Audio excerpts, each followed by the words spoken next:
ओम शांति। 7 मार्च 1984 के अव्यक्त वाणी का टॉपिक है कर्मातीत वानप्रस्थी आत्माएं ही तीव्र गति की सेवा के निमित्त। कर्मातीत वानप्रस्थी आत्माएं ही तीव्र गति की सेवा के निमित्त। वानप्रस्थी कर्मातीत स्थिति में स्थित करने वाले सदा कर्मातीत शिव बाबा बोले, मधुबन वरदान भूमि, समर्थ भूमि, श्रेष्ठ संघ की भूमि, सहज परिवर्तन भूमि, सर्व प्राप्तियों के अनुभव कराने वाली भूमि है।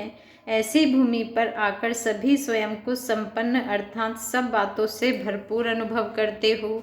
कोई अप्राप्ति तो नहीं है। जो सर्व खजाने मिले हैं उन्हों को सदा काल के लिए धारण किया है। ऐसे समझते हो कि यहाँ से सेवा स्थान पर जाकर महादानी बन यही शक्तियाँ सर्व प्राप्तियाँ सर्व को देने के निमित्त बनेंगे। सदा के लिए स्वयं को विघ्न विनाशक समाधान स्वरूप अनुभव किया है। स्व की समस्या तो अलग रही, लेकिन अन्य आत्माओं के समस्याओं का भी समाधान स्वरूप। समय के प्रमाण अब ब्राह्मण आत्माएं समस्याओं के वश हो जाए, इससे अभी पार हो गए। समस्याओं के वश होना यह बाल अवस्था है। अब ब्राह्मण आत्माओं की बाल अवस्था का समय समाप्त हो चुका है।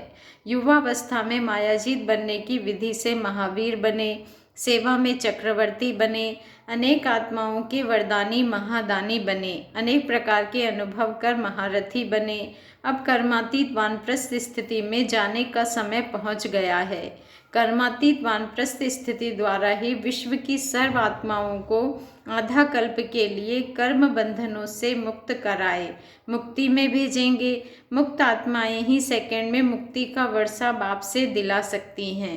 मेजोरिटी आत्माएं मुक्ति की भीख मांगने के लिए आप कर्मातीत वानप्रस्थ महादानी वरदानी बच्चों के पास आएंगी।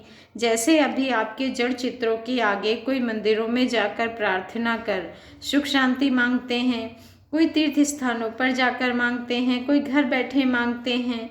जिसकी जहाँ तक शक्ति होती है वहाँ तक पहुँचते हैं, लेकिन यथाशक्ति यथा फल की प्राप्ति करते हैं।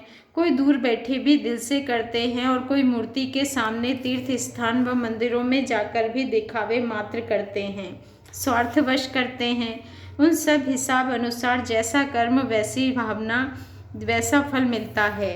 ऐसे अब समय प्रमाण आप चैतन्य महादानी वरदानी मूर्तियों के आगे प्रार्थना करेंगे। कोई सेवा स्थान रूपी मंदिरों में पहुँचेंगे, कोई महान तीर्थ मधुबन तक पहुँचेंगे और कोई घर बैठे साक्षात्कार करते दिव्य बुद्धि द्वारा प्रत्यक्षता का अनुभव करेंगे। सम्मुख न आते भी स्नेह और दृढ़ संकल्प से प्रार्थना करेंगे। मनसा में आप चैतन्य फरिश्तों का आह्वान कर मुक्ति से वर्षे की अंजलि मांगेंगे। थोड़े समय में सर्व आत्माओं को वर्षा दिलाने का कार्य तीव्र गति से करना होगा। जैसे विनाश के साधन रिफाइन होने के कारण तीव्र गति से समाप्ति के निमित्त बनेंगे, ऐसे आप वरदानी महादानी आत्माएं अपने कर्मातीत फरिश्ते स्वरूप के संपूर्ण शक्तिशाली स्वरूप द्वारा सर्व की प्रार्थना का रिस्पॉन्ड मुक्ति का वर्षा दिलाएगी। तीव्र गति के इस कार्य के लिए मास्टर सर्वशक्तिवान शक्तियों के भंडार, ज्ञान के भंडार, याद स्वरूप तैयार हो। विनाश की मशीनरी और वरदान की मशीनरी दोनों तीव्र गति के साथ साथ चलेगी। बहुत काल से अर्थात अब से भी एवर रेडी तीव्र गति वाले कर्मातीत समाधान स्वरूप सदा रहने का अभ्यास नहीं करेंगे तो तीव्र गति के समय देने वाले बनने के बजाय देखने वाले बनना पड़े। तीव्र पुरुषार्थी बहुत काल वाले तीव्र गति की सेवा के निमित्त बन सकेंगे। यह है वानप्रस्थ अर्थात सर्व बंधन मुक्त न्यारे और बाप के साथ साथ तीव्र गति के सेवा की प्यारी अवस्था। तो अब देने वाले बनने का समय है, ना कि अब भी स्वयं प्रति समस्याओं प्रति लेने वाले बनने का समय है। स्व की समस्याओं में उमंग होना अब वह समय गया।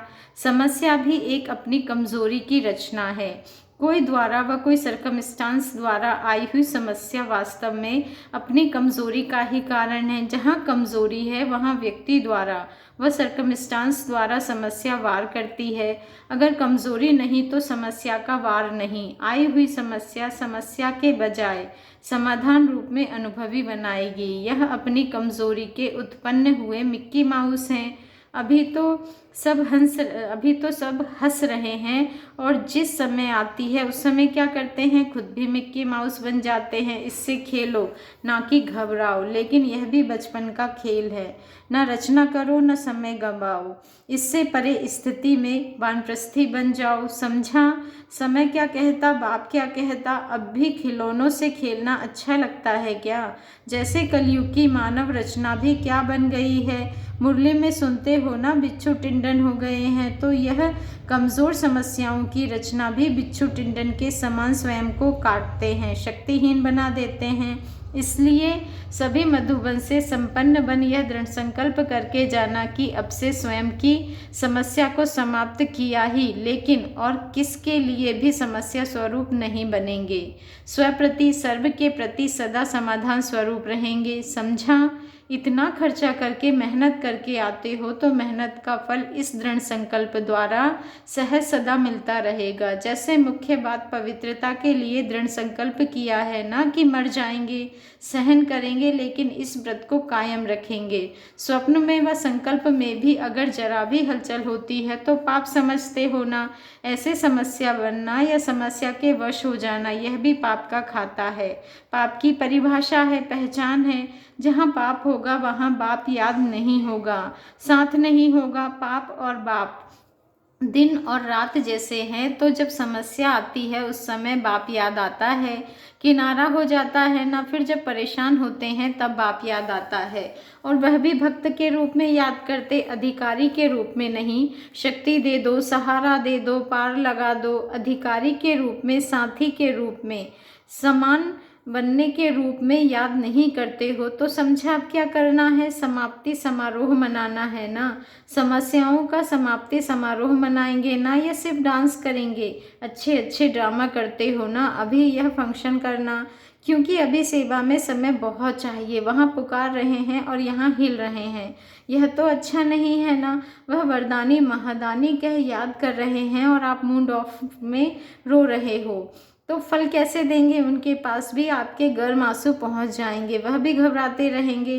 अभी याद रखो कि हम ब्रह्मा बाप के साथ इष्ट देव पूज्य आत्माएं हैं। अच्छा, सदा बहुत काल के तीव्र पुरुषार्थी, तीव्र गति की सेवा के एवर रेडी बच्चों को, सदा विश्व परिवर्तन समस्या परिवर्तक समाधान स्वरूप बच्चों को, सदा रहमदिल बन भक्त आत्माओं और ब्राह्मण आत्माओं के स्नेही और सहयोगी रहने वाली श्रेष्ठ आत्माएं, सदा समस्याओं से परे रहने वाले कर्मातीत वानप्रस्थ स्थिति में रहने वाले संपन्न स्वरूप बच्चों को बाप दादा का याद, प्यार और नमस्ते।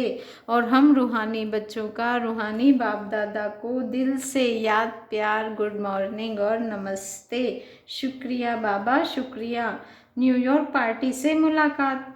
सभी अपने को बाप की विशेष आत्माएं अनुभव करते हो। सदा यही खुशी रहती है कि जैसे बाप सदा श्रेष्ठ है, वैसे हम बच्चे भी बाप समान श्रेष्ठ हैं। इसी स्मृति से सदा हर कर्म स्वतः ही श्रेष्ठ हो जाएगा।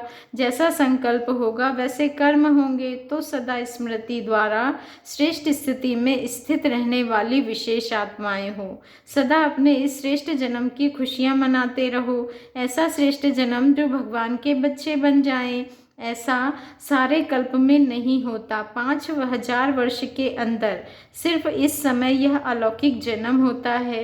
सतयुग में भी आत्माओं के परिवार में आएंगे, लेकिन अब परमात्मा संतान हो तो इसी विशेषता को सदा याद रखो। सदा मैं ब्राह्मण ऊंचे ते ऊंचे धर्म, कर्म और परिवार का हूँ। इसी स्मृति द्वारा हर कदम में आगे बढ़ते चलो।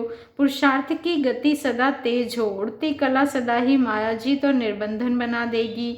जब बाप को अपना बना दिया तो रहा ही क्या, एक रह गया था। एक में ही सब समाया हुआ है। एक की याद में, एक रस स्थिति में स्थित होने से शांति, शक्ति और सुख की अनुभूति होती रहेगी। जहाँ एक है वहाँ एक नंबर है, तो सभी नंबर 1 होना। एक को याद करना सहज है या बहुतों को? बाप सिर्फ यही अभ्यास कराते हैं और कुछ नहीं। 10 चीज़ें उठाना सहज है या एक चीज़ उठाना सहज है? तो बुद्धि द्वारा एक की याद धारण करना बहुत सहज है। लक्ष्य सबका बहुत अच्छा है। लक्ष्य अच्छा है तो लक्षण अच्छे होते ही जाएंगे। अच्छा, ओम शांति। शुक्रिया बाबा, शुक्रिया।